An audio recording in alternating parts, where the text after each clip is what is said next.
Do të flasim për sportin, do të lidhemi në këto momente me drejtorin e shtypit të Egnatias me zotin Gjevdet Zekaj. Përshëndetje zoti Zekaj. Përshëndetje, mi mbrëma.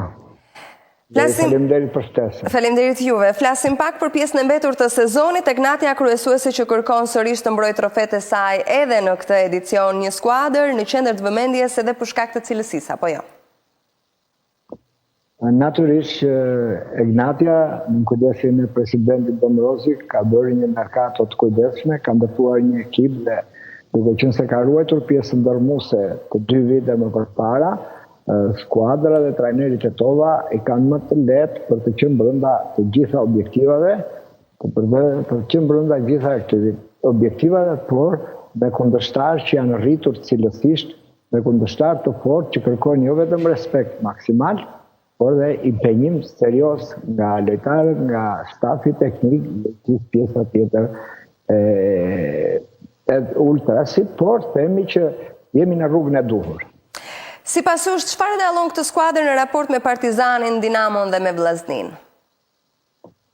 Në fakt, ne shikojmë punën tonë, grupi, unë e thash në fillim, këtu ka një grup të ndërtuar ku pjesa ndërmuese ka disa vite që luajnë së bashku.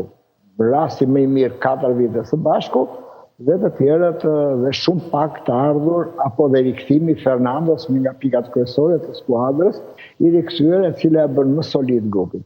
Natyrisht këtë skuadra Egnatia shikon punën e vet, dhe kur them te grupi vlerësojmë maksimalisht stolin dhe lojtarët.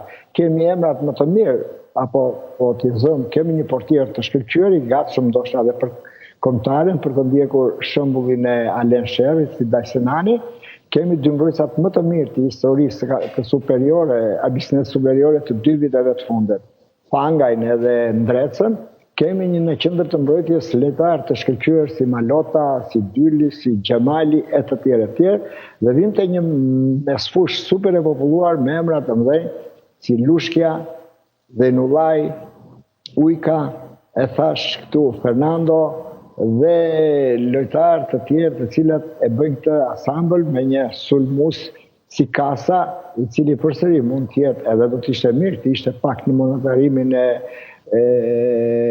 stafit drejtues të federatës për ta provuar se është një futbollist me vërtet shumë i mirë, të shoqëruar me Bakayokon, Abramin, me Wotline, me shumë të tjerë lojtarë. Pra, kemi pothuaj një skuadër e gjysmë për mos të 2 skuadra, ose ma thjesht akoma, trajnerit e tova, nëse ka problem, kthen kokën nga soli dhe atje e gjën zgjidhjen. Mund të themi që skuadra e Egnatias ka shumë ndeshje që luan me 4-5 mungesa. Ka faktor gripi, faktor dëmtimesh, apo dhe kartona ashtë të verdh, por që në të gjithë problem,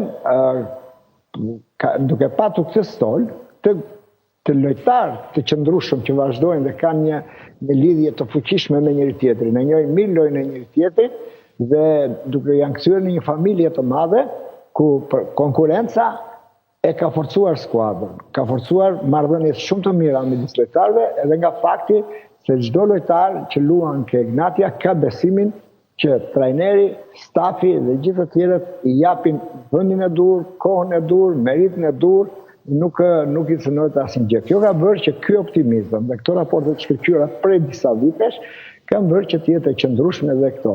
Natyrisht Dinamo është forcuar shumë, është mase shumë, ka një trajner të mirë, bashkë me Tetovën mund të them se janë pjesa themelore e këtij viti futbollistik të dy.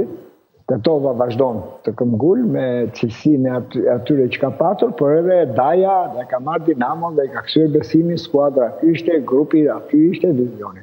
Është një vllazni që është rikthyer formës më të mirë. Jo vetëm nga Balaj, nga Gruda, nga Doda, nga lojtarët e tjerë që ka, por edhe nga fakti që ka filluar të funksionojë rritur besimi i skuadrës dhe është e rëndësishme. Nëse do të vim ke Partizani, një fjali të shkurtër, më fal. Patjetër. Nëse do të vim te Partizani është skuadër gjithmonë në rolin e tij për të qenë një nga favoritët titullar për të fituar kampionatin. Edhe pse në merkaton e janarit them që Partizani ka realizuar shumë mirë gjitha objektiva ekonomike të skuadrës, i garantoi dhe skuadrës dalje në Final Four, po grupi lojtarëve që ka, dhe si që të rëgoj edhe ndeshjen e fundit, vullneti që ka, e ka bërë besoj që do t'jetë dhe ai një kundërshtar i rëndësishëm, i vlerësueshëm si Dinamo dhe Vllaznia. A mund të thuhet që është skuadra e kampionatit që ka diferencën me të tjerat edhe pse ka pas edhe disa oscilacione apo lënje pikësh? Unë e kam dëgjuar këtë, e kam dëgjuar shpesh, po jam i detyruar të kujtoj vetëm këtë fundjavë. Humbet Bayerni me vendin e parafundit në Gjermani, humbet Bayer Leverkusen që bëri çudim vjet dhe si vjet është në nivelet më të larta të futbollit evropian, humbet Manchesteri me një skuadër nën mesataren të kampionatit, Manchester City me një buxhet 1.4 miliard, edhe skuadrat tjere që kishin, apo humbi dhe Como, Rafi Napoli, që me diferencat tjerë zakonshme në kampionatin italian, por futbolli është prandaj është i bukur. Si ka thënë Bekush Biçe, po edhe futbollistë të mëdhenj, që nga trajnerë të mëdhenj, Bearzot dhe kompani, në futboll nuk fiton gjithë një skuadër e mirë. Ka dhe një ditë të zezë, ka dhe një moment, ashtu si që thjesht skuadra jonë ka qenë me shumë dëmtime, sidomos në Korçë, vazhdon të ishte me 5 mungesa dhe në Laç dje, vazhdon të kishte me karton prap, Lushkjan Pap dhe futbollistë të tjerë, gjitha këto kanë bërë që në një moment saktuar, apo në pak humbje që ngrihet me një fushat e madhe. Jo, Egnati është aty ku është, diferenca ne kemi thënë që janë ullur, të vogla janë në kampionatin në abisnes superiore, këtë e tregon që edhe Byrlis ka bërë ndeshje shumë të bukura me kryesuese, sidomos me skuadrat e Tiranës, me fitoren me Partizani me Dinamon, me ne ka pak më vështirë, edhe skuadrat e tjera, por janë këto diferenca që nuk janë aq të mëdha në kampionat, na bëjnë që ne të rrimë me këmbë në tokë, të vlerësojmë gjithë kundërshtarët dhe të punojmë me shumë seriozitet, me shumë këmbgulje për të kënaqur tifozët e Zjarrt Rogozhinas. Është e vërtet, por jemi skuadra që ka shnuar shumë,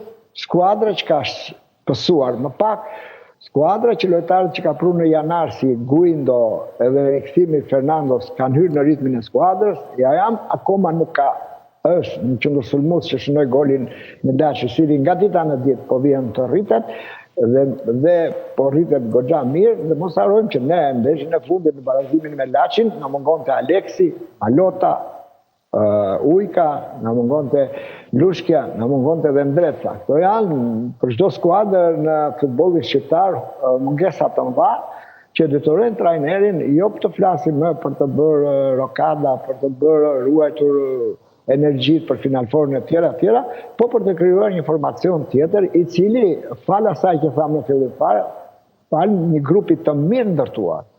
Dhe ky grup është ndërtuar për këto objektiva që janë në Shqipëri, që ka dhe Partizani, Dinamo edhe Vllaznia që kemi ngelur të katërta kanë kampionatin kupën, i kemi dhe ne, por ky grup nuk ka asnjë kontratë që mbaron përpara pjesëmarrjes në UEFA. Ne në Kupat e Europës, ne kemi nxjerrë mësimet e duhura vitin e kaluar dhe i kemi gjithë futbollistët do të na vinë të marrin pjesë në Europë. Ne synojmë, si gjë më të rëndësishme, një paraqitje dinjitoze në Europë. Dua të theksoj edhe një shembull tjetër. Jemi vetëm një skuadër ndoshta në Shqipëri që kemi golaverash pozitiv në Europë dhe kemi 2 fitore, 2 barazime dhe 2 humbje. Jemi eliminuar vetëm me penalltin. Kjo tregon atë vizionin e presidentit Demrodi, vizionin e zotit e drejtorit përgjithshëm Kledi Zenelaj, po sidomos dhe punën e përkushtuar mjaft të mirë të një trajneri që duan apo s'duan, dhe vërtet meriton të vlerësohet seriozisht si Edlir Tetova. Edhe një pyetje të fundit shumë shkurt tek stadiumi, investimi i ri që lejon Egnatian që ndeshjet e eventeve europiane t'i luajnë në stadiumin e saj, apo jo? Unë mendoj që stadiumi Egnatias duhet jetë modeli për qytetet e vogla apo qytetet edhe mesatare të Shqipërisë. Ne jemi certifikuar fal investimit nga klubin, i gjithë personal nga zoti Agim Demrozi, por edhe me ndihmë të Federatës Shqiptare, do ta theksojmë këtë, edhe me ndihmë të Federatës Shqiptare, asnjë euro nga bashkia dhe nga shteti, asnjë euro, 0 euro.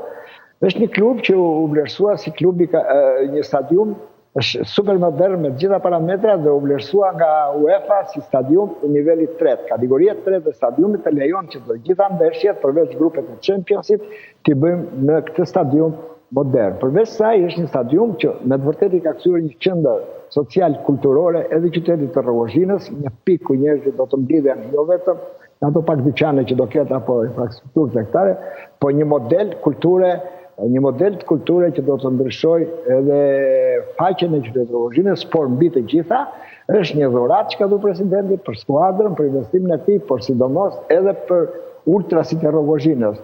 Bëhet në njerë zhurmë e madhe me numre e tifozave stadiumet të kaq, por në gjithë botën, nëse do të marrim tifozat që shkojnë e Bayernit, që është 6 milion, shkojnë 60.000, bie 0-0 njët. Në që do marrim të Ignatja, një qytet me pak qytetar, me 14.000 banor, i bie që tek Ignatja, kur vinë 2.000 veta, janë më shumë se 60.000 në raport. Kuftoj.